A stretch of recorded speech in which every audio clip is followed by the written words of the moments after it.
Hey everybody, it's Libby again with Organize It. We are the most organized cleaning company in the world. And today I want to talk about the topic that you hear many people talking about when they have a cleaner coming. Oh my God, the cleaner's coming. I have to clean the house.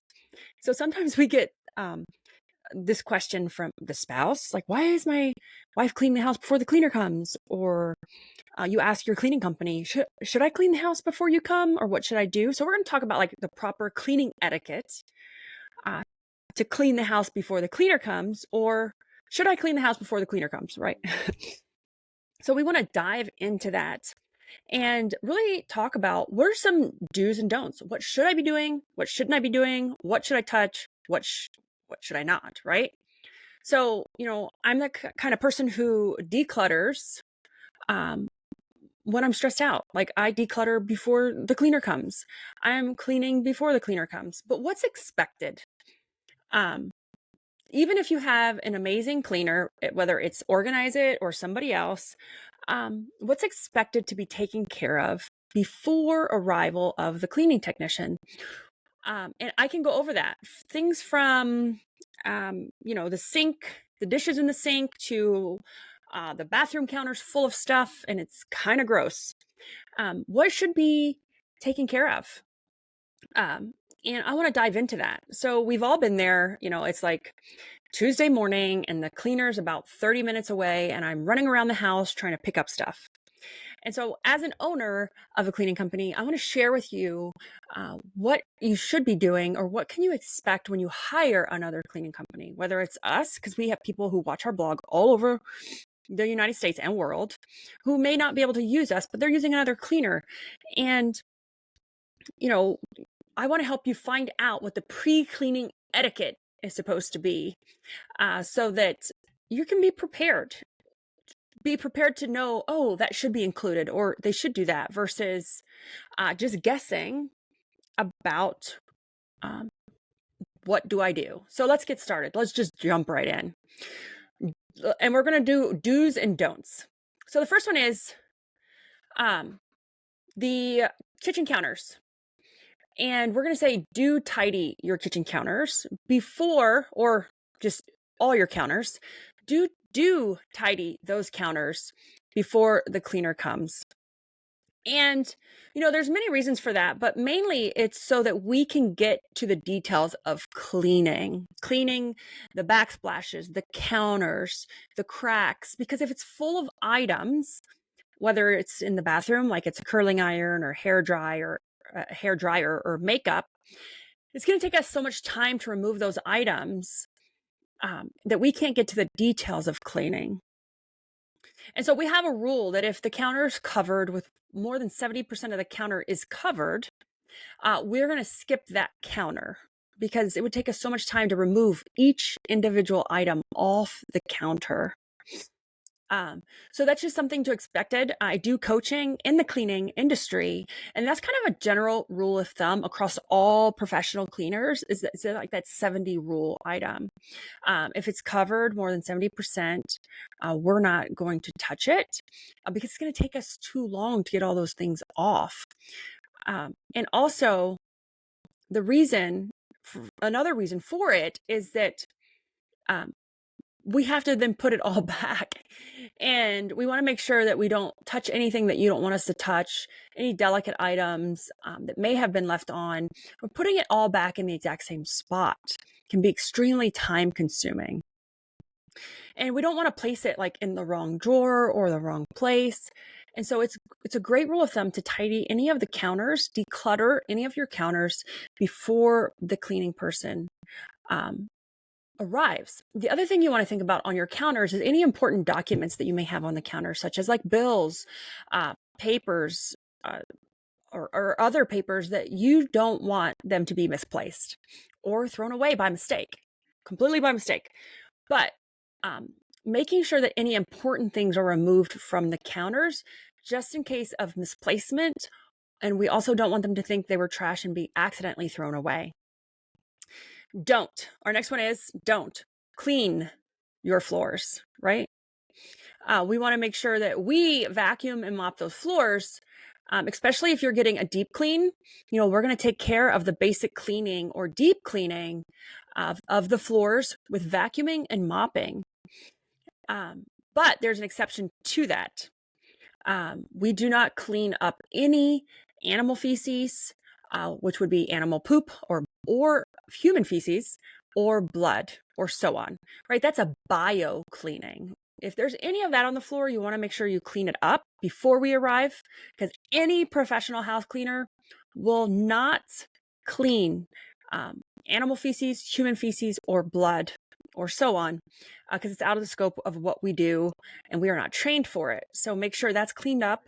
Or if you need that cleaning done, you can research biohazard cleaning.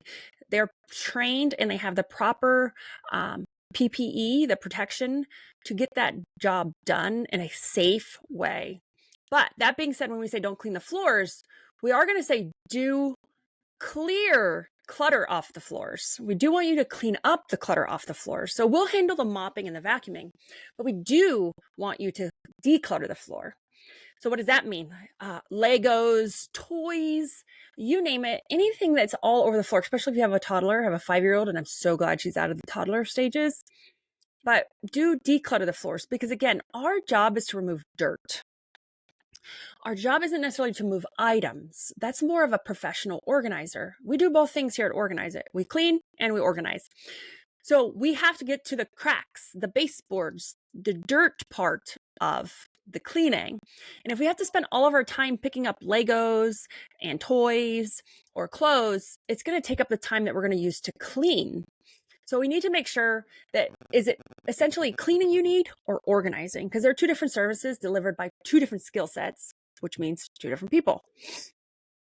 Next is don't take out the trash, right?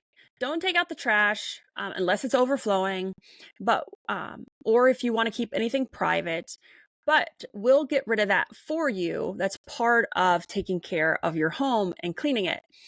But do get rid of the trash if there's any sensitive information, say like in your office. If you work from home and there are sensitive paperwork or papers that need to be shred, we ask that you please remove those so that you're not putting us in any liability.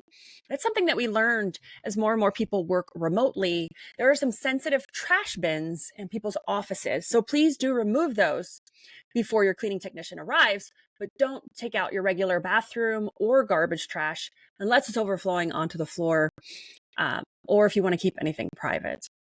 The next one is don't do the dishes if it's just your morning dishes.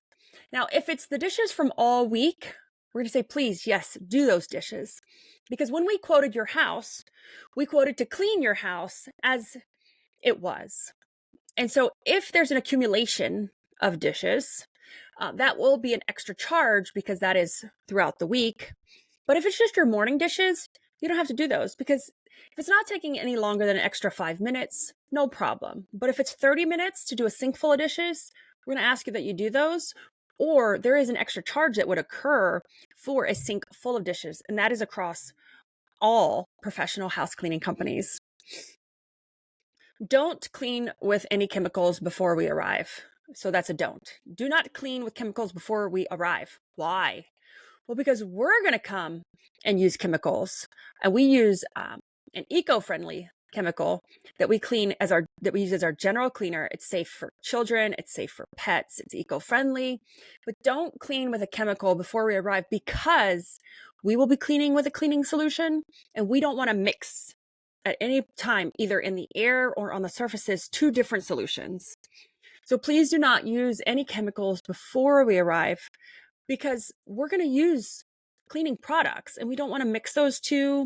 Those smells could be not great mixed together. It could damage surfaces mixing two products. So we use very, very safe, pH neutral products that won't damage a surface, but we don't want to take the risk of mixing chemicals. And then lastly is, or actually I have a few more. I have two more, but this is a big one. Actually, I'll do this one first. Do know that cleaners won't cast judgment. right? We are in people's houses every day. We are professionals at what we do. So there is no need to worry about the general buildup of dirt or your daily living. So don't worry too much about pre-clean if it makes you feel better, right? There's nothing, or I'm sorry, don't worry that, you're going to be judged or we're going to say something or put pictures on. That's not, we're professional cleaners. And if you're worried about pre-cleaning your house, everybody does it. Don't worry about it. It's like a funny trend we talk about. I got to clean before the cleaner comes. There's nothing wrong with pre-cleaning if it makes you feel better.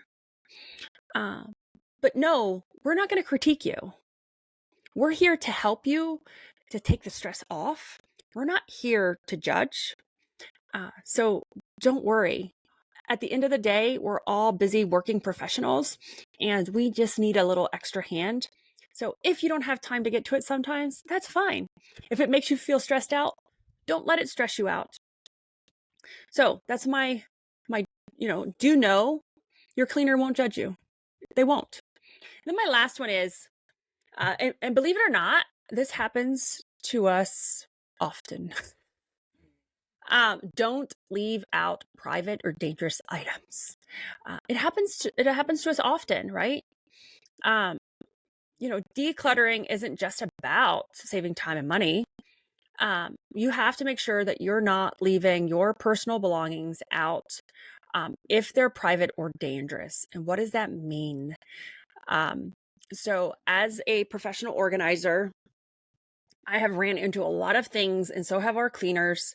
So we want to make sure that you're not leaving out weapons out on not dressers, but nightstands or under pillows, because we're going to come and tidy up your bed. We have found a few times where we're tidying up a bed and there may be a weapon under a pillow. So you need to make sure that you're putting away any weapons, any syringes that may be uncapped, because we will be making beds, cleaning counters. You also want to make sure you put away any adult items. That way your cleaner isn't put in an uncomfortable situation. So as far as magazines, movies, toys, you name it, we all have them. It's okay. But you want to make sure that you tidy up those things before the cleaner arrives. So again, don't leave out private or dangerous items when your cleaner is coming, because cleaning is a little private and so are these items, and we will be making beds and moving your pillows and cleaning off your nightstands. So just make sure you're conscious of it and you put them away where they go so that they don't have to be moved or addressed. And in our company, it is against company policy to touch a weapon. So if there is one on your nightstand, we will not clean it. And if there is one under your bed, we will not make your bed or touch your pillows because it is a hazard. And we want to make sure we keep all of our staff as safe as possible. So these were just some tips. It's kind of, like I said, the running joke of, oh my gosh, my cleaner's coming and I need to clean my house. What are some of the do's and don'ts that I'm supposed to do to help prepare for the cleaner to come? So hopefully this was helpful, insightful. It's a little different than what we typically do, but it is a very, very popular topic when it comes to professional house cleaning. Again, I'm Libby with Organize It. We're the most organized cleaning company in the world.